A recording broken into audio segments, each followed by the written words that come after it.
Welcome back. There are more than 560 Native American tribes in the United States alone, and these tribes own and manage some of the largest resource development companies, restaurant chains, casinos, capital investment firms as well, and financing companies. In the U.S., NativeCoin will link the outside world to the Native sovereign businesses and allow a simple way for those businesses to interact with each other. So with me to explain more about how this is all going to work are the CEO of NativeCoin, Jeff Johnson, also Louis Barnaby of Apoqon Consulting, and Sung Choi of CoinMe. So we're announcing the coin today, and then also tell me a little bit more about it. So Jeff, let's start with you. So NativeCoin is a sovereign digital currency specifically designed for casinos, tribal businesses, and non-native businesses as a way to bring outside investment to these sovereign lands.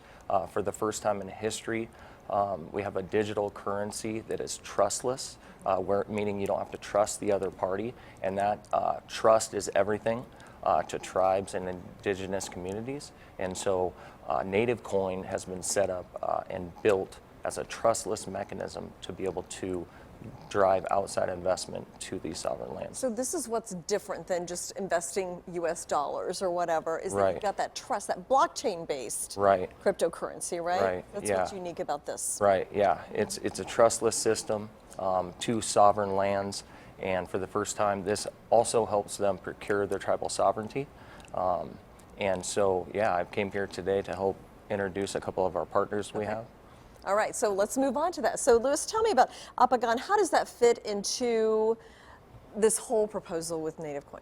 Well, first of all, we came on as cultural advisors to help maintain a degree of cultural integrity with the organization. We work with them. We have offered a lot of advice on how to infuse culture into this currency. Okay, so what kind of advice did you give him about making sure that was all intact and that they were sensitive to the cultural needs and just the cultural ensuring that, you know, the proper language is used, ensuring that, you know, once again, a level of cultural integrity is ever present in everything that we do.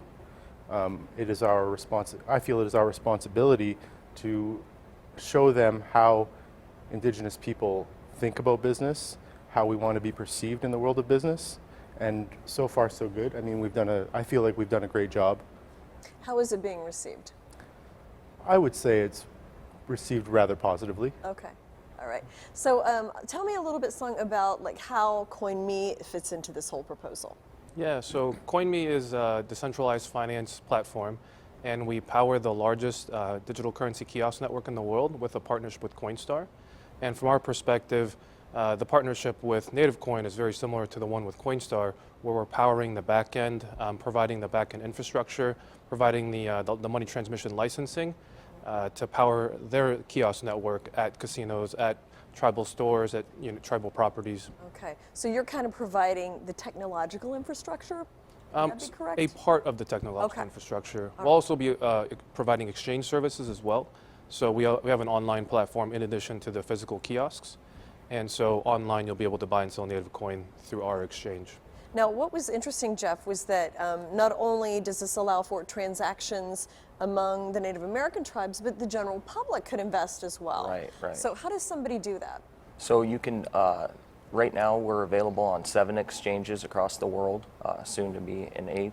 And you can get on, buy NativeCoin, and then go and our idea is to transact with it to different tribal businesses or non-native businesses that want to do business with the sovereign lands. And so NativeCoin creates that infrastructure to be able to, where you didn't before, have access to these sovereign tax-free lands.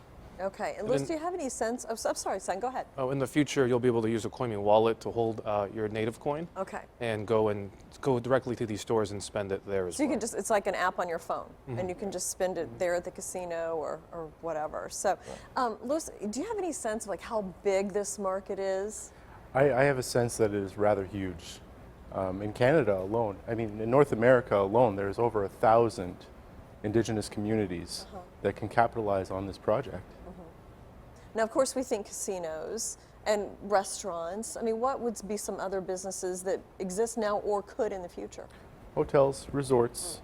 You know, there are other organizations that, or businesses rather, that sell indigenous items. How do you vet the company to make sure they truly are? There was a number of conversations that had to be held. We spoke together rather frequently, and quite frankly with one another. I told them my vision, they shared their vision, and we found an avenue that, you know, it's a perfect fit. My company saw an opportunity here to bring them to the next level in terms of cultural integrity and promoting sovereignty among our nations. Right. Thank you so much, Sung and Jeff and Louis, for coming in and explaining that. So thank you very much. And Thank you for having us. as well for joining us. We'll be right back.